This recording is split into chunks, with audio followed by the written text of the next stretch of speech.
Who can believe we're already into the new financial year? That, of course, means our signature event for the year, Carmageddon, is just around the corner on the 22nd of July. Carmageddon, of course, is about all things innovation, all things zero-emission vehicles. Everything you read today, it's about mobility, it's about zero emissions, and of course, it's about alternate fuel sources. I'm really pleased to stand here today with a very close partner of MTA Queensland, Wolfgang from eMotions. Wolfgang's taking some time to talk to us about his company and certainly what he's going to be bringing to our Carmageddon event. Good morning, Wolfgang. How are you? Good morning, Rod. Very nice to be here. And we are very excited about coming to Carmageddon. Great. So tell us about your company and what's happening. Thank you. eMotion Concepts was conceived about 3 years ago.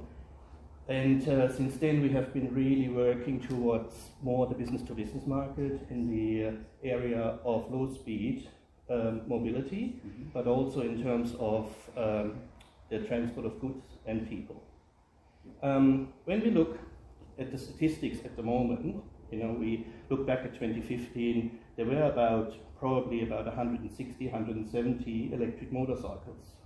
Over the last 3 years, we have actually gone up by 1,000 a year. So we're certainly growing. We're certainly on the upper, with the take-up of these vehicles.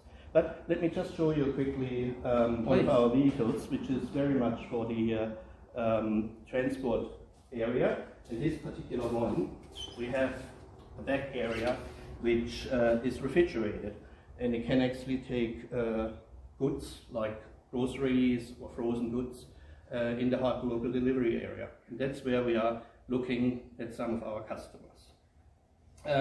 The other thing too is with the electric mobility, we know, for instance, that currently there are about 900,000 powered two-wheelers. That includes mopeds, scooters and motorcycles in Australia.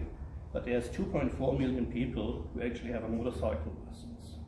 And electric mobility in the low-speed area really is the best way to do commuting, in the urban and suburban. Last mile commuting type thing, yeah. That's correct, yes. So we are very much looking at bringing also new business models into this area, where we decouple the battery from the vehicle and have it as a subscription service. That addresses any range anxieties. It's range anxiety, but also the general battery angst.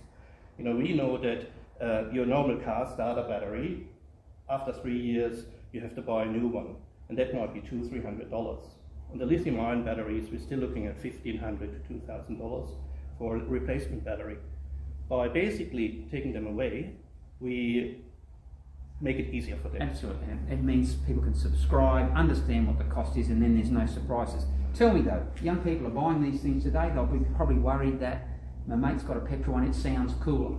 Well, what are you doing in that market? Well, we just basically can select your own noise, like this. Give it a rev, Wolfgang. We can't, unfortunately, because it only revs when we're driving. We can choose another noise. Okay, so that's your two-stroke. So there you go. You've covered off all angles. Look, ladies and gentlemen, come and see Wolfgang at Carmageddon. He's bringing his latest vehicles as well. See you there. Thank you.